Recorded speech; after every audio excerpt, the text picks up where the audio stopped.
In the summer of 1942, during the German army offensive to Stalingrad, the blood of German soldiers poured in rivers.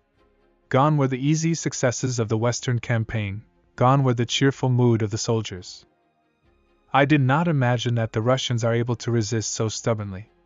We were of the opinion that Stalingrad would be taken within a few days, but now we are now convinced every time that the High Command misjudged the Russians. This could have cost the Germans dearly.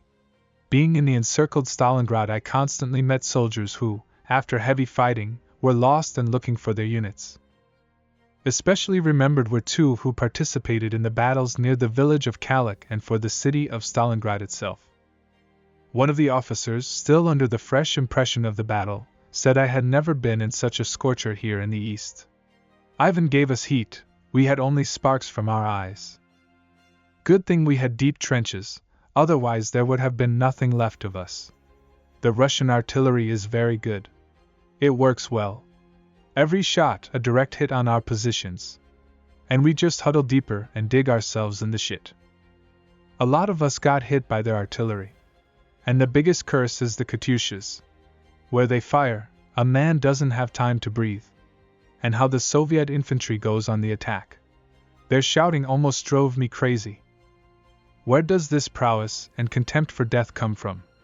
Can it be only because of the commissar with a pistol in his hand behind his back? I think the Russians have something we have no idea about. 3 weeks ago our company commissar told us that the Red Army was finally defeated and we would soon rest in Stalingrad. And it didn't turn out quite like that. On July 31st they gave us a hell of a beating. Our artillery and anti-tank defense with difficulty managed to stop the Russian counter-offensive. 6 months ago, soldiers in their schools were singing songs about the great Germany and the whole world belonging to her.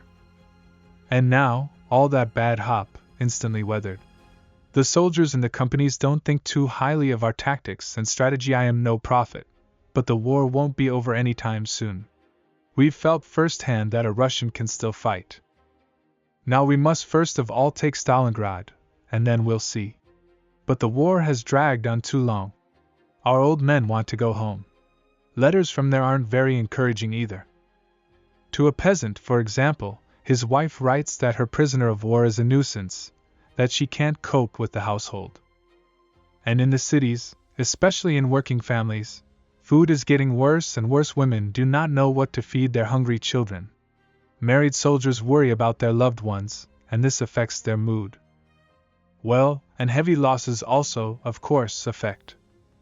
When we were walking through the battlefield on August 11th, and saw how many dead and wounded were lying there, my friend said loudly so that everyone could hear, in this cursed desolate steppe we will all die. And he's a good, brave soldier. Last fall he received the Iron Cross of the First Degree. And here is the story of another junior officer who fought in Stalingrad. The mood in the company is not happy at all.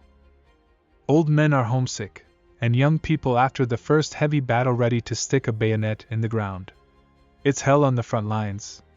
I've never seen anything like it in this war. I've been in it from the beginning. The Russians are not retreating one step. The road to the Russian positions is lined with their corpses, but many of ours will die before them. In fact, there are no real positions here. They're fighting over every ruin, every stone. Death is waiting for us everywhere. You can't achieve anything here with a frantic charge, you'd rather lay down your head. We must learn to fight with bayonets. We must learn this from the Russians. They are masters of street fighting. They know how to use every pile of stones, every ledge on the wall, every cellar. I didn't expect that from them. After all, it becomes ridiculous when soldiers' newspapers write that the Russian has completely lost strength, is not capable of resistance. If Mr. Editors had stayed with us for a day or two, they would have stopped their nonsense. Up to now we have laughed at the Russians, but now it is the past. In Stalingrad many of us learned not to laugh. And the worst is the night fighting. If we manage to capture some ruins or one side of the street during the day, then at night the enemy is sure to attack us. If we're not alert, he drives us out again.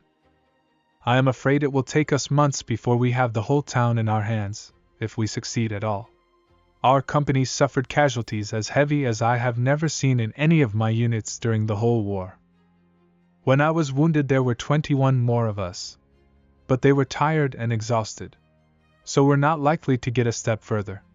In the end, no one will be left alive at all. That's what everyone is saying. It must be terrible on the front lines. You can see it by the fact that they're bringing in lots and lots of wounded day and night. Our doctors work to exhaustion, they don't have time to eat or sleep. Look at our chief doctor. He can hardly stand on his feet. With only such shabby divisions, we can do nothing about the fiercely fighting enemy. We don't have enough striking power. In addition, our divisions report that the enemy guards division transferred here has entered the battle. There are also sailors. One day we went to the divisional infirmary, a large building near the station, which could be recognized by the flag with a red cross. The wounded were arriving there continuously in ambulances, in trucks and horse-drawn wagons. Not all lay on stretchers. Some had a wool blanket as a bedding, while others just lay on the bottom of the truck. In a rather large room, surgeons and their assistants worked at 2 operating tables. First of all, amputations were performed and care was given to those wounded in the throat. Then it was the turn of those wounded in the stomach and lungs. As a matter of fact, preference should have been given to those wounded in the stomach.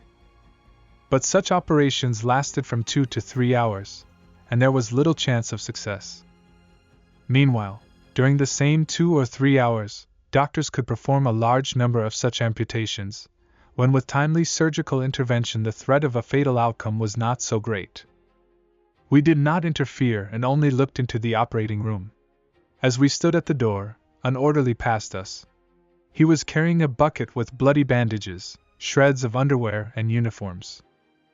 A waxy, black and blue veined stump of a leg was sticking out of the bucket. A young man who was lying under anesthesia on the table had had his leg amputated. The surgeon was just putting clamps on the vessels in the rest of the thigh, and 2 orderlies were standing by with gauze and bandages to apply a bandage. Truth be told, what we saw was enough. But then the foreman of the sanitary company came to us and took us to the next room, where the seriously wounded were waiting to be sent to the rear of the army or to the homeland. They were lying on mattresses, on grass beds or just on the floor.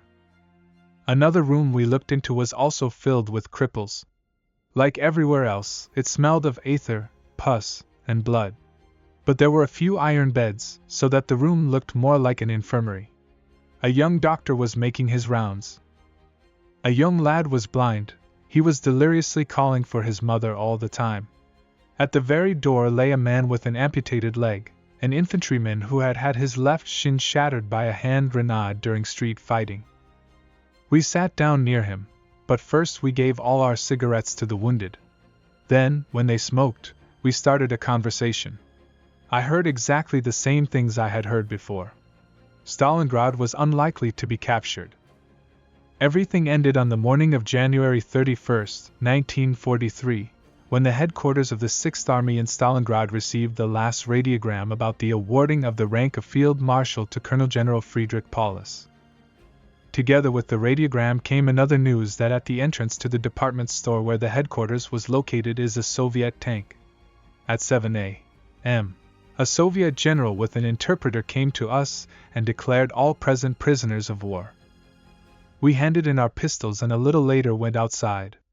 The large entrance to the basement was closed and guarded by a Red Army sentry. The sentry allowed me to pass into the courtyard where the automobiles were parked. Startled, I stopped. Soviet and German soldiers, who until a few hours ago had been shooting at each other, stood peacefully side by side in the courtyard, holding their weapons in their hands or on their belts. But how strikingly different was their outward appearance. The German soldiers were ragged, in thin overcoats over dilapidated uniforms, thin as skeletons, emaciated figures with sunken, unshaven faces. The Red Army soldiers were well-fed, full of vigor, in fine winter uniforms. The appearance of the Red Army soldiers seemed to me symbolic. It was the image of the winner. I was deeply excited by another circumstance. Our soldiers were not beaten and even less shot. Soviet soldiers among the ruins of their city destroyed by the Germans took out of their pockets and offered the Germans, these half-cadavers, their piece of bread, cigarettes, and fudge. Still, the Goebbels propaganda was deeper in us than we thought. After all, our propaganda has always claimed that the Russians torture anyone who does not submit to their demands. Officers and soldiers were daily indoctrinated that if captured, a German would certainly get a bullet in the back of the head. What lies they fed us about the bloodthirsty Bolsheviks! We were such simpletons that we believed it.